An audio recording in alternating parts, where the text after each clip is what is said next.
Welcome into the Football Guys Dynasty Show. It is me, Jagger, your host, and with me, as always, is our Dynasty captain, Jeff Bell. And then our lovely guest today is Dan Hindery. Dan Hindery, you are actually our projections guy. You do a lot of math that I am incapable of doing, and you do the Lord's work for us. And so, with that being said, we have a projections episode. We're going to take a look at some of Jeff's projections, and we kind of blindsided Dan. So he took some of Football Guys consensus projections and then put his own little spin on it. And we're going to talk about the value and what that means going forward. Because yes, these are projections for 2024, and this is Dynasty. But as you guys know, the redraft value kind of drives Dynasty value, and it tells you when you can capitalize on these players, like meaning should you buy now or should you just wait when everyone's disappointed in week 6. With that being said, we'll start with Jeff. Your first guy is Tank Dell, wide receiver 21 in Football Guys. Keep trade cut wide receiver 21. I guess that is as consensus as it gets. You have his projections at 82 catches, 1,257 yards, and 7 touchdowns, which is pretty good. And like what's crazy is your targets that you had him at. I don't know how that works on your projections. So let me know how you're feeling on him. Obviously, you think he's the guy to buy in Houston. I mean, at value, I think I'm buying both him and Nico Collins. People have asked me, "Are you Nico or are you Tank?" And I just want both. And I think that that's kind of the way of playing it there. I mean, I'm a little bit skeptical, really skeptical that Stephon Diggs has a lot left in the tank. I think when it's really going to come down to it, we saw the breakout over the second half of last year for Nico Collins. We've seen every time CJ Stroud gives an interview, he says, Tank Dell's my guy. Tank Dell, he's like basically like I think I saw something where they asked him to make your dream wide receiver trio, and it was like Calvin Johnson. It was just like somebody else It up was there, and then Tank Dell. And it was like, so that's his dude. That and he wanted him picked last year. He was. And so that's where when I did my projections, when I did my targets, I really funneled it hard towards Collins and towards Tank Dell. And a lot of that is coming off of that. So the Bobby Slowett, that offshoot of the 49ers offense, where you see so much of that 49ers offense really just flow through McCaffrey, Debo Samuel, and Brandon Ayuk, and then Kittle as well. And they don't really mess around with auxiliary pieces. And when I dug into Houston's offense, I saw a lot of the same things last year with the way that they kind of funneled things. They had a lot of injuries in their receiver room, so that made things a little bit trickier. But it was basically the healthy receivers just got peppered with targets. And so that's where I think both Dell and Nico are fantastic buys. And I'm pretty aggressive on Tank Dell at that valuation. He's one of my favorite players to go out and target right now. Yeah, I'm getting Nico Collins as like my wide receiver one and Scott Fish at like the fourth, fifth Too. round. I've seen it in sixth round. In dynasty startups, he's my wide receiver two, and he's a wide receiver one, arguably. So he's a great value. Tank Dell, you could get him in startups as your wide receiver three right now, in plenty of places. And then at that wide receiver 21 value, it I still think that's like a good buy because to me, you're probably buying him closer to his floor than than his ceiling. Dan, what do you think about Tank Dell? Are you pro Tank? Or are you yeah, want I to be? am. You are good, good. Yeah, so I do think he's a little bit closer to Nico Collins than some people think. And I just love that sixth round range of dynasty startups and superflex. There's just so many guys that I love to target there, and Dell's near the top of the list. Um, his numbers just when once he got established, those first few weeks he was a little slow. Then before he got injured, he had a 7 game stretch where he was averaging 19 fantasy points a game, just crazy numbers for a rookie.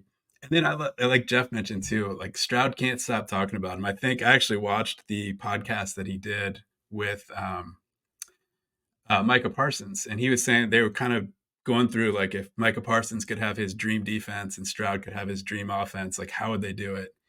And Stroud's dream offense was Jamar Chase, Devontae Adams, and Tank Dell at wide receiver. And it was a 4th and 5 play, and the play was designed to go to Tank Dell. He was just like, you can't double Tank because of my outside wide receivers, and you can't cover Tank one-on-one. And that just, I mean, that sounds like what the Houston Texans offense is going to be. So yeah, I absolutely love Tank Dell. Agree with Jeff on that, on being high on him. Yeah, and with that being said, like you guys have heard us say this enough. There's a clear odd man out to me, and then short term it's Dalton Schultz, but like realistically, Stephon Diggs, people that still think he's a wide receiver one, and I mean that in every sense of the word, a wide receiver one for an NFL team and a wide receiver one for your fantasy team. I think those days are over. Time is undefeated. And before we go on, if you guys like the content that we are bringing in, if you like that we're bringing in more numbers nerds like Dan and to go along with Jeff, make sure to give us a like, subscribe. Always give us your opinion in the comments. Most of the time, I'm pretty good at commenting back. Sorry, I've been bad here lately, guys. It's been 4th of July. I've been celebrating our country. Um, and then if you guys are on the audio side, make sure to leave us a review, give us 5 stars, tell us how beautiful Jeff is. And then if you guys are on YouTube, on the audio side, we guys offer you an extra episode every week talking about sicko stuff like writing a whole notebook on your league mates. We're gonna have a whole one on IDP coming up, so make sure to check that out. And with that being said, we are going to swing over to your guy, and that is Lad McConkey for the Chargers. He is Football Guys wide receiver 32. Keep Tread Cut has him at wide receiver 28. The current projections that you have here, Dan, are for 87 catches, 981 yards, and 5 TDs. And since it's hot, if we're talking about Scott Fish or the popularity of first down bonuses, I think he's definitely a guy that we're not bringing that in because I can only ask our graphics department to put in so many numbers. So, Dan, why don't you give us a breakdown and what you like about him? Yeah, I think first of all, it starts with Justin Herbert. There's all this focus on the coaching staff and coaching tendencies, but a lot of times it just comes down to how good the quarterback is. And since Herbert's entered the league, Chargers have scored the third most receiving points out of any other team, just barely behind the Chiefs and Bucks. So I think even with Harbaugh, even if they go a little bit more run heavy, I just think it's a really big receiving pie there still. They average 64.3 receiving fantasy points a game over the last 4 years. And I think a lot of the stuff where people are, oh, Greg Roman, their offensive coordinator did this, but you start looking at the quarterbacks and the wide receivers, and it's like, I don't think we can take all of these conclusions and run with them. If people want to look at Michigan and like they won an average margin victory last year was like 26 points a game. Like college Big Ten football, it's not relevant to the NFL. Mm-hmm. And then, so I think you have a pretty big pie. And then I think McConkey is going to have a really huge piece of it. So the Chargers lost Keenan Allen. They lost Mike Williams. They lost Austin Eckler. They lost Gerald Everett. That's 59% of their receiving fantasy points out the door. And the only guys they brought in were McConkey. They gave Will Dissly, who's a blocking tight end, $8 million a year. Their second biggest offensive contract was Gus Edwards, who is not much of a pass catcher. And then they got DJ Chark on a 1-year, $3 million deal. So, like, they have all this production to replace 59% of their fantasy points. And McConkey seems like the guy they really targeted to take on that load. Some people say Quentin Johnston gets a boost. Like, I'll believe it when I see it. A lot of their comments about how they're going to use him sound kind of Laviska Shenault-esque, which is not a good thing. Josh Palmer's fine, but he's just Josh Palmer.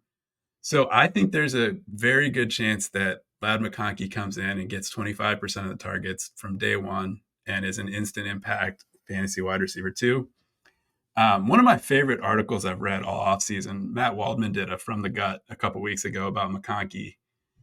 And it was one of those where it's like, I was already kind of high on McConkey, but every now and again you read an article and you're just like, yes, you're like nodding along to every single thing.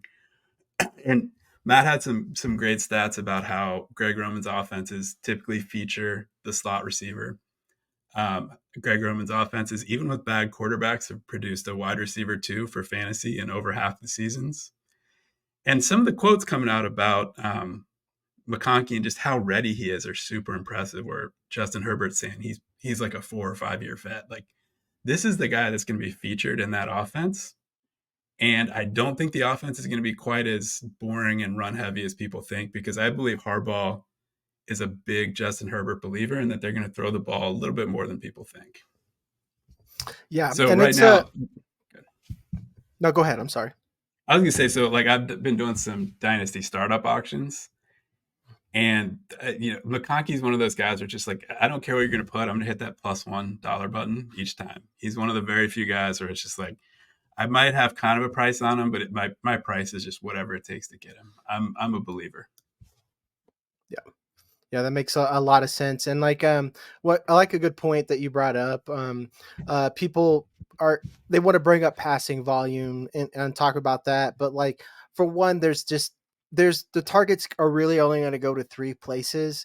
And Lad McConkey's the only one with a very specific role to consistently earn targets. Especially if you look at the usage that not only just the Chargers and Justin Herbert, but like you mentioned, Greg Roman has done. And like two, coaches tend to, and a lot of coaches that continue to get jobs tend to adjust their offense to their personnel. Like Lamar Jackson's a very good player, and I think he's a quarterback, whatever. I'm a big Lamar Jackson fan, but he's not the passer that Justin Herbert is. But on the flip side, like Justin Herbert isn't the athlete. So we can expect a lot more pocket passing out of this offense because they simply have to. They're not gonna turn Justin Herbert into Colin Kaepernick. So I think when you think about all the rookies that have the safest floor, I think Lad McConkey definitely counts there. Jeff, you got anything on McConkey? No, I completely agree, and I think we talked about it on Saturday, Dan, but maybe I don't remember. But um, Justin Herbert, yeah, he's the best player on this team, and you're not going to. It'd be one thing if they had a really strong running back that you'd felt really good about. That okay, like I can see where they want to feature this guy as run their offense through them, but they don't. I mean, Gus Edwards is passable, and then we don't know what J.K. Dobbins is, and then what Kiami Vidal. We're going to go with the 6th-round player, or are we going to go with Isaiah Spiller? What's it going to be there? And so that's where I think they're going to lean on Herbert a lot more. And I think the passing volume is going to be a lot more than what the expectation is. I think you're also going to see Herbert running a little bit more than he has in the past, because I think they're going to scheme that up. But I think McConkey's a great call there, where Herbert's got that comfort level using Eckler in the passing game. Austin Eckler's gone now. And then also using Keenan Allen in the passing game. And I think that when you look at losing those two players, McConkey's almost a player that kind of does a little bit of both those types of things. And I think you might see some creative usage where maybe you're going to move Quentin Johnston into like a big slot, but you'll have McConkey out of the backfield, or like some different formations like that to be able to get the ball there. And I do expect they're going to attack downfield with Josh Palmer. And I think Palmer's going to be fine opening up defenses. We've seen him be an okay 1-for-1 sub out for Mike Williams in the past. McConkey's going to be, I think Dan's exactly right on McConkey, and I'm probably going to revisit my numbers a little bit after Dan really sold me on that. But then I do think Johnston would be the other player that will be involved. But yeah, they're not going to flow through the tight end, and Roman's offense did not flow the passing attack through the running back in the past. And so that's where, yeah, it has to be these three receivers, and maybe like a DJ Chark, or maybe like a Brendan Rice or somebody like that comes on a little bit. But I do think that that's going to be the offense. And what's interesting when you think about it from a projection standpoint, it makes me feel like I'm a little too low on Quentin Johnson. Like even in best ball, maybe I should pick up some shares or whatnot, because it's like you said, like they're gonna make him gimmicky. Like we need to quit using the term Debo, because then we have the expectation. So let's call it a Joker role, where they'll probably manufacture touches, but like they just legitimately don't have options. So that's why we see this year over year. Yeah, Quentin Johnson is probably going to have a little bit more value this year, and if he develops, so that that could jump. But if he doesn't, then that's it. We probably are going to see him at his floor. But realistically, where is the ball going to go? They can't. And their running backs are, like you said, Kamani Vidal. It's not like they have Saquon back there or something. Like it's like, could Kamani Vidal be the next Dameon Pierce? For sure. But like again, you're going to have to throw the ball in this league to be competitive. So, and you want the ball in your best player's hand. Next, we have a fun player. He's like the oldest player on here, and which is interesting for coming from Jeff. But it is Brandin Cooks, wide receiver from the Cowboys. He is Football Guys wide receiver 78. I don't know where he is on Keep Trade Cut because I put the wrong number down on the show sheet. He's definitely not wide receiver 28 on Keep Trade Cut. But your projections for him are 76 catches, 882 yards, and the number that sticks out are 10 TDs here. That is modest wide receiver flex numbers that cost like nothing. Like to give you guys an example, our Football Guys numbers are pretty close to Keep Trade Cut when you have 15 of us mushing our opinions together for a consensus. So, like, if you talk about costing money, Brandin Cooks is almost one of those players where people will pay you to take him. So, Jeff, why don't you break that down? No, this was definitely a player that he stood out when I ran projections, because when you look at where the targets are going to go in Dallas's passing attack, I have a high expectation that Dallas is going to throw the ball quite a bit. They've built their offense that way. We saw it really took a minute for him to get started last year, but I think it was from week 5 on, he really took over and he really stepped up and became that second target within that attack, or him and Jake Ferguson kind of trading off. Now CD Lamb has been holding out in camp, and that's allowed a lot of camp buzz that's coming out, basically saying Dak and Brandin Cooks are on the same page. And we've talked before, like a lot of people are wondering who's that third receiver going to be. But I don't think it matters. I don't think it matters at all who that third receiver is. I think they're going to probably cycle through some of those different players that have more specific roles. Brandin Cooks is going to be on the field the entire game, and I think he's got a lot better. I was really shocked when I dug into it because his underdog ADP is something like wide receiver 58 or so. And last year, from that week 5 stretch on, he was wide receiver 24. And I've got him projected close to being that top 25 wide receiver range. And I think he's just a great grab right now, being really underrated in redraft. And if you've got a dynasty roster that maybe you feel like you're on the fringe of contending, or maybe you're looking for one more boost, that type of thing, like you said, he's just very, very slept on, it feels like. And so to add Cooks there as a potential player, maybe it's just a bye week fill in for you, or maybe it's an injury, or maybe, you're in one of these deeper leagues. I'm in a 14 team league. We start 11, and we did our rookie draft, and I was looking around, and Cooks and Conklin and Tyler Conklin, the player we'll talk about later, not to spoil anything, we're both sitting on a roster that was going complete rebuild. And so I basically got him for very little, but that gives me a lot of depth on that type of structure. And that can mean a lot towards the back end of those types of deeper rosters.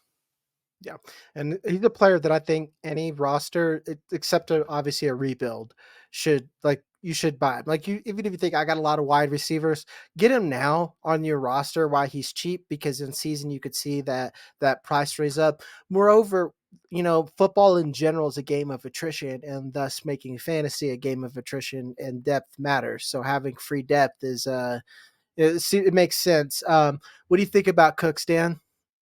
Yeah, I completely agree with Jeff. I think he fits best if you have a contending roster as more of a bye week fill in. But the way the buys play out this year, I've been doing underdog drafts, and I'll be halfway through the draft and then look down and I have like 8 guys on a week 12 bye. There's a couple of these bye weeks that are just really, really rough. So no matter how good your team is, there's going to be weeks that you're going to want to start Cooks. I also agree with Jeff on the holdout stuff. It probably gets resolved, but there's going to be a little bit of upside there. And the other thing, too, is there's potentially even a sell window. If this gets into late August and CeeDee Lamb's not there, the people are just going to be hyping up Brandin Cooks, and we're going to see his redraft ADP go up 3-4 rounds. And he's a guy who maybe you just flip him in the next 2 months because people are freaked out about CeeDee Lamb, and maybe there's even more value there than it looks like right now. Yeah, and not to spoil anything for anybody, but like a couple of these other guys that may be disappointments, those are the type of players that I might like go out and get, like a specific guy later, like the rookies that we have high expectations for, that might not do as much year one. That's when you go and make moves for those guys, and like you're getting rid of a depreciating asset for something that might increase in value. Excellent pick, Jeff. This next one is an interesting player. He's someone that I've liked a lot, and that is Jayden Reed. Um, I think that we need to be realistic about Jayden Reed and what he is as a player and what he's going to be on your roster. I think he's always going to be a wide receiver too. I don't think he's going to be Jordan Love's like Devontae or something like that. But he's your guy, Dan. So I'll let you break him down. What do you think? Yeah, he's one of the guys who, when you're going through projections, you start looking how big's the pie and how's it going to be split up. He's a guy that process kind of scared me off of him a little bit. He's going in the middle of the fifth round in redraft right now, ahead of guys like Calvin Ridley, who was just the clear number one. And when you start kind of breaking down the numbers, Reed really struggled when Christian Watson was active. In the 9 games that Watson played last year, Reed averaged 40 yards and 3.4 catches a game. Then in the playoffs, I know Reed was playing at less than 100%, but he got shut out the first game, and then he had 2 catches for 35 yards in the second game, and it was Romeo Doubs who really showed out. So you have all these young guys. You have Watson coming back. You had Dontavian Wicks came on really strong at the end of the year. I don't think Romeo Doubs is going anywhere. You've got 2 talented young tight ends. You've got Marshawn Lloyd's a really good receiving back, and also does some of the stuff that Jayden Reed does, where they can use him on some of those end arounds and stuff that they're using Reed on. So Mhm. he potentially even impacts his role. So Reed's a guy I think is a little bit overvalued, just because I think people are looking at he did this as a rookie, so we're going to project this big year 2 leap. But he was a 23-year-old draft pick, and he's on a team that has 6 other highly drafted young skill position guys who are all ascending at the same time. So he's not going to be like leapfrogging over old guys like a lot of guys would be in year 2. Mm. Here's where I'll push back a little bit because, like I said, we need to have modest expectations. But and to give the audio guys the skinny, he's the football guys wide receiver 31, keep trade cut wide receiver 30. The current projection for him is 58 catches, 706 yards, and 6 touchdowns. And then for the rushing, 11 touches, 82 yards, and a touchdown. It's that rushing that I think is a little low, and it's like all his rushing touches, like his role almost changed the second half of the season. If you look like week 7 or 8, he didn't even have a touch in the rushing game until then. And then the offense as a whole, it kind of gave its footing. With that being said, you do make up some good points about Marshawn Lloyd. And but like as far as that, like I think he's, let's put this. I think we're buying him at his ceiling and his floor. Like as long as he's healthy, this is what he's going to be at. So, but like, don't expect to, like, don't build your whole roster around him like he's a cornerstone piece. Like even in startups, I feel comfortable having him as a wide receiver 3. I'll accept the variance and realize that he's going to be integrated in the offense, and I'm fine with that. Jeff, where are you with Jayden Reed? I mean, I think Dan made a really strong point there when you start to tease out numbers and you look at projections, and you look around the fantasy community and it's like, well, Jayden Reed's going to be the breakout, but also Christian Watson's the great buy, but also I really like Dontavian Wicks's advanced numbers, but also we need to acknowledge that Romeo Dubs is going to do. And at some point you just say, well, let's just buy Jordan Love and not even worry about how the rest of it's going to shake out, is kind of where I'm at. I've kind of arrived at that place with the Packers. I mean, still, I'm a little bit higher probably than consensus on Josh Jacobs, but when it comes to it, I like grabbing Marshawn Lloyd. I grabbed Marshawn Lloyd when we did Scott Fishbowl, and so I like holding that piece. But I think it really comes down to, I think all these receivers are going to be, right now I'm projecting them all to be in a very similar range, around 900 yards or so, and Wicks maybe trailing slightly at about 600, but it's kind of one of those things. I just don't see where one of them steps out above, and so it's kind of the type of thing of like, maybe you like Jayden Reed and you like drafting him as your wide receiver 34 ADP, but you're kind of also buying wide receiver 34 like realistically, as opposed to buying a receiver in that area that could be wide receiver 15. And so that's kind of where I think a lot of it lands. No, it makes sense. Like I said, I think that like he's right now ranked as like the wide receiver 30, 31, and you're probably getting the wide receiver 30 or 31. So like he's like, it's weird that we have a appropriately ranked player. Like most of the time we bring Yeah, up someone that's ranked too high or too low. and I think too, like he definitely could finish, wide receiver 25, wide receiver 30, but there's downside for more just because Dontavian Wicks came on. Like Romeo Dubs was the guy they went to in the playoffs, led him in receiving yards both times. Like there's a chance that you're drafting him as your wide receiver 3, and he's one of those guys where you're really scared to start him because there's going to be some 2 for 25 weeks. Like maybe he's more like kind of in that Gabe Davis role where he's just like, he's going to have some big games. He's going to score some long touchdowns, but there's going to be some weeks where he only has 2, 3 catches, like a lot of those weeks. Again, like when Watson was in the lineup, he had more than 6 targets one time. So if Christian Watson gets the hamstring thing figured out, I mean, I don't know. I'm less sold on his volume than I think what the projections say I should be, like other people's Yeah. projections. Yeah. And the point that you made is that a lot of people think he did this as a rookie. These numbers are going to go up, but it's like you said, like it's a usage thing, and I think he can grow as a receiver. To be honest, I think there's more meat left in the bone, but that's not the point. It's just like it's so ambiguous. Like I bet on Jayden Reed at price because I think I'm guaranteed to have touches, and then it's Mm. Dontavian Wicks for me. I'm not really touching Watson. Dubs. I don't know. Like that's it's a weird situation. In Yes, the future, I'm gonna ask you guys a question real quick on who do you think is the fourth in value out of those receivers? Because I see in ranks it always seems to be Dontavian Wicks, but I think in terms of real value, like there's just people that really believe in him, and to me it seems like Dubs is the player that kind of in actual value is fourth, and that also is the player that I just feel kind of maybe the best about just quietly having 900,000 yard seasons for the next 5 years and just has 1,000 yards and 8 touchdowns, and you're just not even thinking about it because you're thinking about all these other pieces. Yeah, I think I he's. agree with that. Oh, sorry. Go ahead. Go ahead. I was just gonna say I think he's fourth in value. He's fourth in value for me. So Yeah, and I think Jeff's right that he is in fourth in value, and it's not necessarily because he's the guy who's most likely to end up fourth, but I think he's maybe the guy who's least likely to end up first. yeah. So if you're drafting for upside, I think Wicks is a little bit more intriguing just because he really flashed at the end of the year, and some of the wide receiver gurus, Matt Harmon, and some of those guys really liked him. He graded really well last year, and he was a guy who just seemed to be ascending at the end of the year. Um, so he's one of those guys who, to me, I think you buy the cheapest. It's one of those type of situations, which all four of those guys are talented. I love the Packers offense. I'm probably a little higher than consensus on Luke Musgrave too. Um, but so I'm not really trying to pay for the most expensive guy because I think it's going to be a different guy each week. It's like going to be a lot like the 49ers, like a poor man's 49ers, where like Yeah.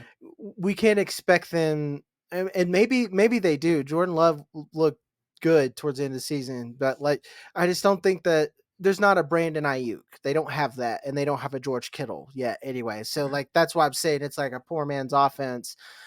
There where it's like there's going to be a Jayden Reed week, there'll be a Dontavian Wicks week, there will even be a Christian Watson week, and you want these guys as your. That's why I'm saying you want them as your flex or wide receiver 3, where you're willing to accept that variance. Like Right. my rosters, which I've talked about on several shows, that like I want 2 studs, wide receiver 1, wide receiver 2. Like I want your floor to be wide receiver 24 every week. That's it, But like if anything, I want you being a top 12 player. So interesting there. Next one, we're going to a quarterback. And he's a guy, I feel like I've been the biggest Sam Darnold fan since Adam Gase was gone. And I've looked, I don't, I can't call it right, but I think that he's been an interesting player with value that the NFL likes a lot better than the dynasty community, just the fantasy community in general likes. Jeff, he's your guy. Football guys, QB 36, keep trade cut, QB 36. The keep trade cut numbers come up a lot. I've seen that come up quite a bit. Football guys says we've been on Darnold for a while because we understood who JJ McCarthy is as a player, and then you have him graded out for playing like all but 3 games, I believe. 282 completions, 3,166 yards, and 18 touchdowns. 18 touchdowns is a bit alarming, but that also doesn't account for 3 games. So, Jeff, you take the floor. What do you think about Darnold? It's I think it's maybe it's trailing too far on. I'm seeing JJ McCarthy in redraft go like way ahead of Sam Darnold, right? And I just don't really know what people are doing, because every single indication, every talk out of Vikings camp is basically they'd be thrilled if Darnold is their quarterback all year long. He did. There's a lot of excitement, I think, internally or around Darnold in terms of him progressing in San Francisco last year and learning a lot, and kind of finally getting that opportunity to be in a strong environment with a strong offensive coach, to just take a breath and reset, because he was thrown into so much with the Jets. And then even then it was kind of a lot with the Panthers when he got traded. And so there was a lot of moving pieces very quickly for him, and he was pretty young when he came out too. That's the other thing. And so now last year he finally got that moment to take a breath. You look at sitting there with Justin Jefferson, with Aaron Jones, with Jordan Addison. I mean, this is a player that if he's their starting quarterback all year, we should be talking about him probably as a top 20 fantasy quarterback, given the weapons that he's got around him, given the rushing upside that he's flashed at moments. I mean, he's a mobile quarterback that's added some touchdowns on the ground, some yards on the ground, and it's just a great environment there. And so that's where I think it's, even at quarterback 36, it just seems like, but it's so tough to actually go out and buy him, because are you buying a 1 year wonder here? Are you buying 5 games and they're going to pull him and play JJ McCarthy? Or are you buying a player that can really rehab his value and run into a situation where another franchise says, well, okay, this is a player that we evaluated very highly in the draft when he came out.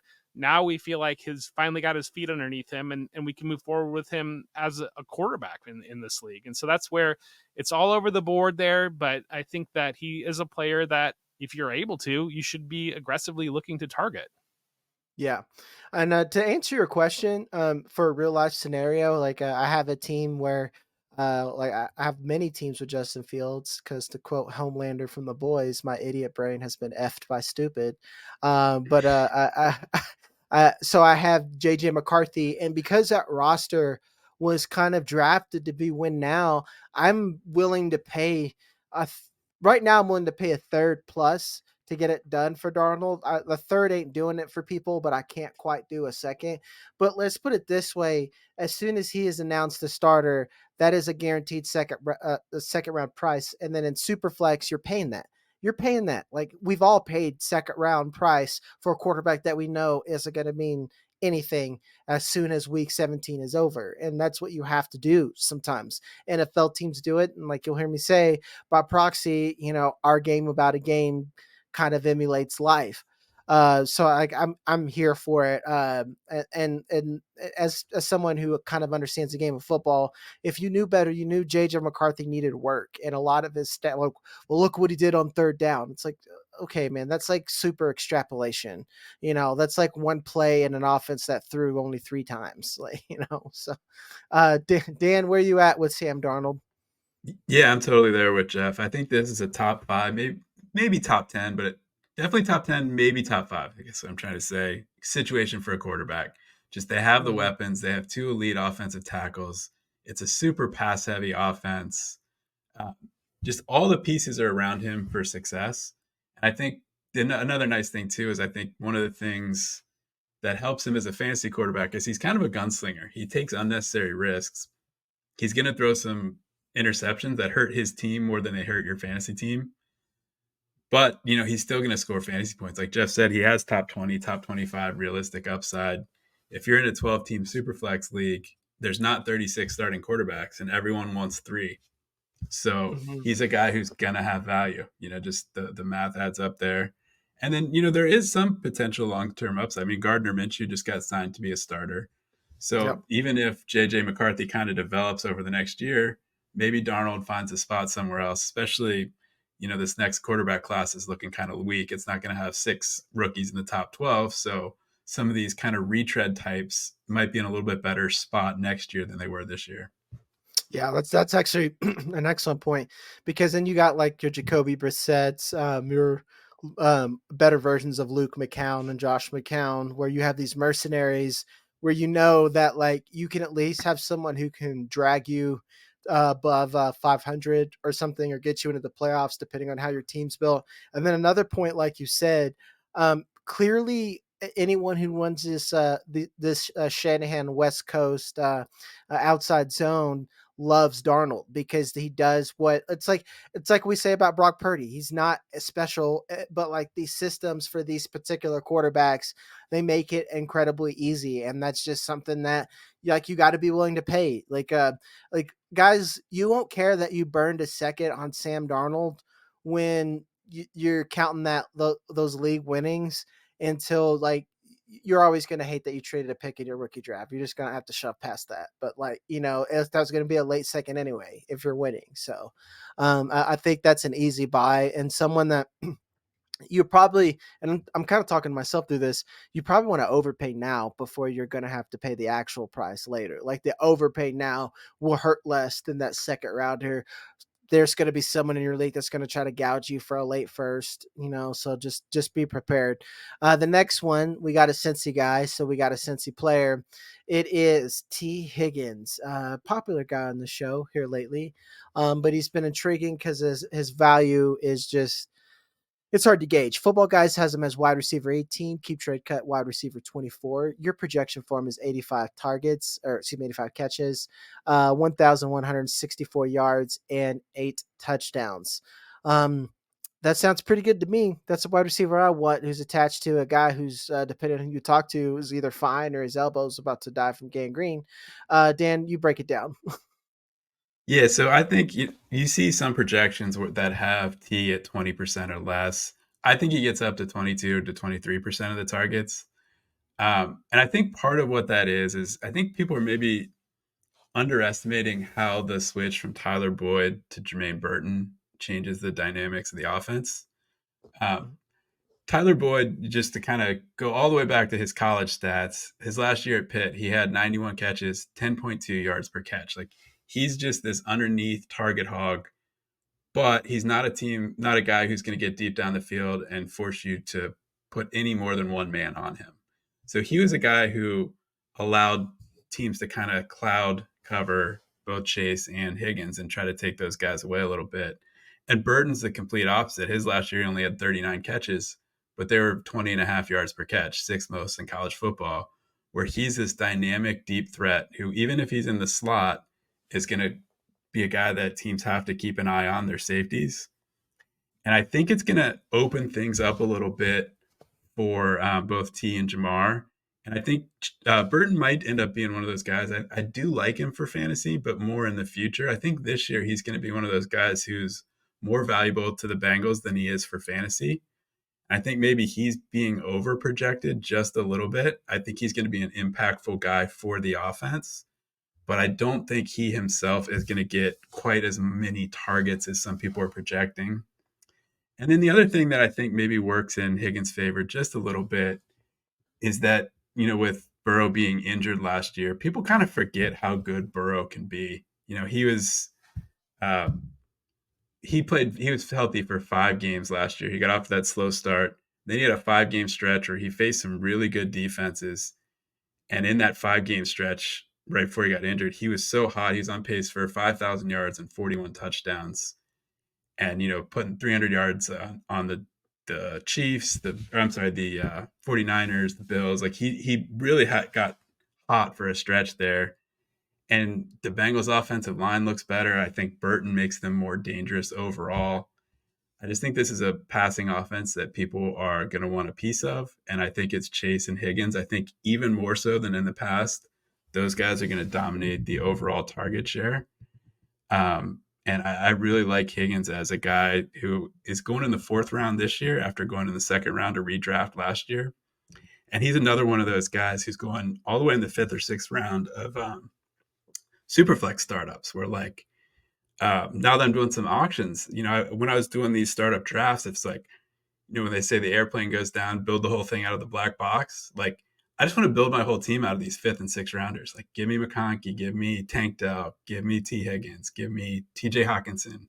Like, give me Jonathan Brooks is going in the 6th round. Like, there's so much value in that range. I love all those guys. And Higgins is one that, from a dynasty perspective too, I think he's probably unlikely to sign with Cincinnati again next year. I think he gets $30 million on the open market with the way these wide receiver contracts are going. and he's going to go somewhere where somebody's going to want him to be their number one. And I think that only helps his value. Yeah. And another thing I don't think people realize is that I think that this offense is going to shift to a lot like we've seen the Chiefs do. And I'm not talking about schematically. I just mean passing volume, where they're going to run a little bit, but like Joe Burrow is just going to sling it, you know. And I do agree that Jermaine Burton is a little overvalued, like especially an underdog. I was a little bit more bullish on him because there was that uncertainty with T Higgins, and now I'm not really reaching for him unless he falls to me at ADP or I'm trying to just complete a stack just because. But regardless, what I've gathered, if there's 3 targets and no tight end, and not really a Christian McCaffrey, if the quarterback's good, they will eat. We've seen this with the Buccaneers. We've seen this with the Broncos.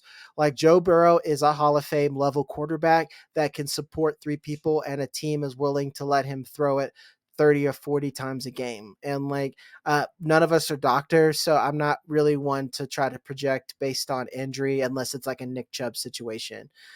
Jeff, I'm assuming you agree with all these points. Yeah, I think those are all fantastic points. I do think, and we talk about injury, knock on wood.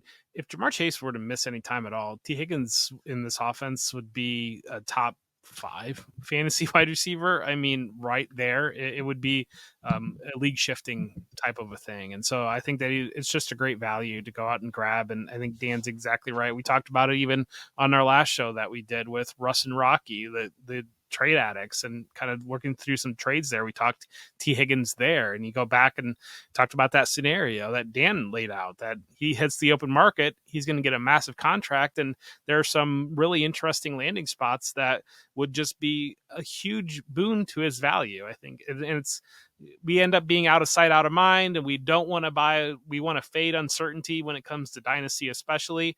And T.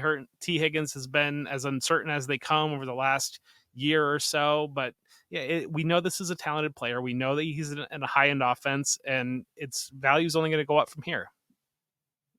Yep. And then to go to our next guy, we're kind of getting into our deeper cuts, but it's someone that I really like. He's someone that an underdog drafts I've been pretty bullish on, and I will reach ahead of ADP on. But it's Tyler Conklin. He's the tight end 37 for Football Guys and for Keep Trade Cut. You have him projected for 60 targets, 620 yards, and 5 touchdowns. And when you look at tight end targets, that's pretty okay, you know. And that's someone, if you are need a tight end, that's someone that you can plug in and has a pretty low floor. And we've already kind of seen Tyler Conklin be a decent safe floor guy. Jeff, I'll let you break down what you think about him. Yeah, that's 85 targets and 60 receptions. So 60 receptions, 620 yards. And I think when you really look at, yeah, they've got Mike Williams there, and they drafted Malachi Corley. They have Xavier Gibson, who flashed a little bit. They like to use Breece Hall. But really, when you work at the passing attack outside of Garrett Wilson, I mean, I think that Tyler Conklin is going to be as consistent as they come within that passing offense. And we've seen it over the last handful of years. He's just really emerged as a consistent player, and that's without having a upside with Aaron Rodgers bringing that to the offense. We know Aaron Rodgers in the past has liked to go to the tight end, especially when you get down to the red zone. I think there's a lot of upside here for Conklin, and this is mentioned him earlier talking about Brandin Cooks, but a player that another one of those guys that you can go out there and get for almost nothing and really add a lot of depth and potential value to your dynasty rosters. And even Aaron Rodgers clicks and comes back and is somewhat Aaron Rodgers, and Conklin starts to eat on the touchdowns or get some points there, and he's flirting with being a tight end 1, you're going to have a flip opportunity there too. And so I think it's just a really solid, under the radar move, a player that doesn't get a lot of publicity or talked about very much, and just a really opportunity to add some value to your dynasty rosters moving forward. Yeah, that makes sense. Dan, where are you at on the Tyler Conklin? Is he just too Yeah. mid for you? You too deep in No, the trenches? I love that Jeff brought him up because I was saying earlier, he's my tight end 1 in Scott Fishbowl. And we did the slow portion of the draft. It's that late. He's still on the board. And I kind of had a little bit of a tight end queue. I had Hunter Henry, Jago Conquo, and Tyler Conklin. They were all there, and I was kind of like, okay, it's a slow draft. I'm going to spend 30 minutes and actually kind of break this down a little bit. And I was a little bit surprised. I came out with Conklin ahead of those two guys, and he ended up being my pick. He was 11th in receptions last year with just the worst quarterbacks imaginable. He's had 87 targets back to back years. And I think Jeff's right. I think you project him for that 85 to 90 target range. But 85 to 90 targets from Aaron Rodgers can be worth a lot more than 85 to 90 targets from Zach Wilson. So Mhm. I really like him there. Again, he's one of those guys more than Darnold, or where he's not necessarily like, if you're a contender, you want him as your tight end one, but he looks great as a tight end two, who can fill in if Donkey K gets hurt or Donkey K's on bye or whoever your tight end one is. You don't want him in that role, but he's a guy who's going to have value for a contending team. And he's still young enough. He's not going anywhere. He's still in his late 20s, and tight ends last forever. Yep. Yeah, I think I'm on too many shows here recently. I said this somewhere, but like tight ends don't have the same age apex as like wide receivers. It's Yeah. just like 29 doesn't scare me at a tight end. I'm like, man, you got 3 more years in you, So it's Yeah. we just don't expect as much out of them. So a very pro Conklin team here. We agree entirely too much this episode. I should have programmed in some divisiveness or something. It's way too much. Our last guy is a homer pick from Jeff. No, actually, it's Dan's guy. Just kidding. But it is Keon Coleman. And I kind of alluded to this earlier as someone that you're probably going to be disappointed in his first year um, production, but this is someone that you should have on your radar to buy later. And I actually meant to say this about Jermaine Burton. Jermaine Burton has moved from someone to heavily target to like, okay, he's on my check back week 6 and get the discount then type player. But Football Guys has him as wide receiver 34. Keep Trade Cut has him as wide receiver 33. The projections right now have him at 52 catches for 702 yards and 5 touchdowns.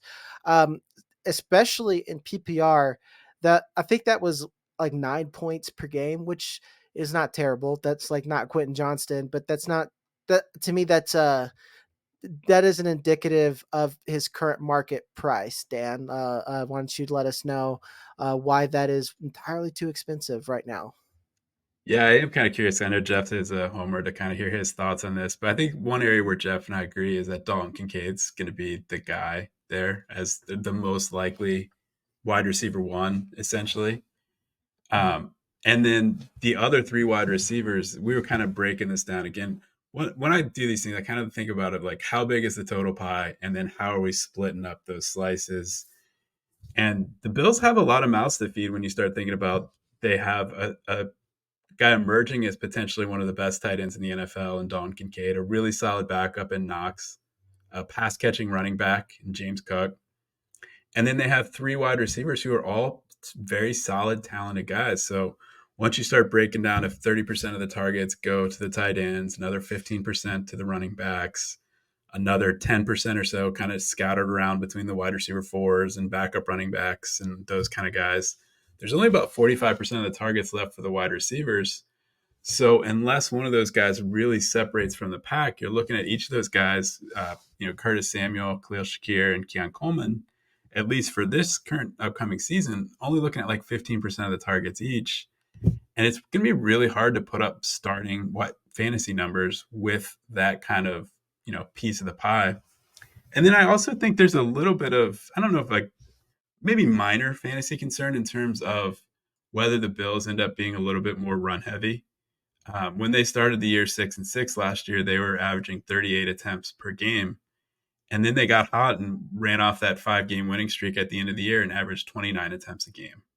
And then they got in the playoffs and they weren't super pass heavy. And when they were throwing it, like in the Chiefs game, they had 6 guys who had at least 3 targets. Between their 2 playoff games, Kincaid was the top pass catcher in both games. He had, I think, 45 yards in the one game, led the team. The other game was 59 yards, led the team. So I don't know if there's going to be a guy, one of these wide receivers, who goes out and averages 70, 80 yards a game on the season. They'll have some of those weeks, but it's going to be a different guy each week. And when you get to the end of the year, Coleman might be one of those guys who has 700, 800 yards, and it's not really a fantasy starter. So if people are drafting him kind of in the sixth, seventh round as their wide receiver 3 or 4 for this year, I think they might be a little bit disappointed. Yeah, that makes a lot of sense, and I think the Bills are kind of in their dink and dunk Patrick Mahomes era that they're hopefully working their way out in, where it's like maybe like they'll be a little bit more run heavy, but it's so spread out that it's going to be Dalton Kincaid and everyone else. But Jeff, you're the Bills guy. What do you think? So I have a spotlight. Can we do this player spotlight series on Football Guys? And I have a spotlight that's going to be coming out any moment about Dalton Kincaid, and that really dives into how I expect this Bills offense to run. And I want to give a shout out Eric Turner at Cover One. If you go out on YouTube and you look for Cover One, that's a Buffalo Bills channel. He did a fantastic breakdown after the first Jets game, right when Joe Brady took over, and he just kind of really walked through what the Joe Brady offense looks like. And so if you're the type that you like to be a football nerd and you like to see how plays work and really what Joe Brady's trying to do with that offense, he really broke it down, and that it's very, very good. And so that's where what they've done is kind of create a situation. They use a lot of motion in that offense. They use a lot of multiple slots. You look at it and you say, well, they have Curtis Samuel, they have Dalton Kincaid, they have Khalil Shakir. That's too many slots. They use a lot of bunch formations. They do jet motion that will play very, very well for Curtis Samuel. We saw Khalil Shakir step in there, and it really comes down to the development on Keon Coleman. And we've seen the Sean McDermott doesn't like to play rookies. Rookies don't usually play a lot for the Bills, and they're really, it's kind of saying something that if a rookie is playing a lot, and that's where you kind of look at Kincaid's season last year, you look early in the season, it was a little bit frustrating because you're like, well, you used a first round pick and you have a pass catching tight end for the first time in this franchise history. Dalton Kincaid broke the franchise record for receptions by a tight end as a rookie. So that tells you where this franchise history has been at tight end. But they took a while to use him because Sean McDermott doesn't like to use rookies. There's already been talk in camp that Keon Coleman is struggling a little bit. I don't know if struggling might be an aggressive word, but the switch over from a college type of offensive scheme to grasping Brady's scheme has been difficult for Coleman. It seems that in camp. And so that's where and the other thing too is they've got this cluster of guys like Matt Collins, and Chase Claypool has gotten some buzz, and Marcus Valdes-Scantling was added there, where they have some of these guys that profile similar to Coleman, and you could run into a situation where they're just not having him on the field nearly as much as you're hoping to see for a player that was drafted where he was, because they're deferring to the veterans early and they're using 12 personnel and they're utilizing Khalil Shakir as kind of a safety blanket for Josh Allen, and they're utilizing Curtis Samuel. So there's just, I think there's way too many paths for it not to pay off for Keon Coleman being the most expensive Bills receiver in redraft and especially Dynasty. I mean, I think there's paths long term to it hitting and being worthwhile, but I think this definitely lines up as a situation we've seen before with rookie receivers. If they're not productive immediately, there is panic within the Dynasty community. And I had a question a week ago asking Twitter, basically, when's the last time you had a player that you wanted to buy later that you actually wanted to buy them later? Because we say so many times, I don't want to buy him now, I want to buy him later. How many times does it turn out that you still actually want to buy him later? But I do think Keon Coleman sets up to be that type of a player. Yeah, and all the things that you mentioned, and it's funny you say to buy them later, Keon Coleman, I believe in more than Quentin Johnston, but that's why I've been pretty low in comparison to where his price has been at. Because I definitely like it. He's not an NFL wide receiver right now. Is he a lot better than Quentin Johnston? Just for the most recent example, yes. Is he better than Traylon Burks? Yes. But it's just something that and it's like you said, Sean McDermott's pretty old school about certain things, and people go in like, well, he made big catches in one game against the worst secondary in college football, so he's Josh Allen's wide receiver one, and that's just a little bit too high expectations. With that being said, guys, that is the end of our show. Again, thank you, Dan. He does all of our projections, guys. Make sure to go to footballguys.com/plans, get our elite stuff. We have all kinds of stuff. All of our projections can be adjusted to fit your scoring settings. And then, as always, with me is our dynasty captain, Jeff. He's about to ride a spotlight, apparently. Again, he does projections and writes, does a lot of intellectual things I don't do. I'm basically Chanel West Coast. But with that being said, I will see you guys on the next one. I love you and have a lovely day.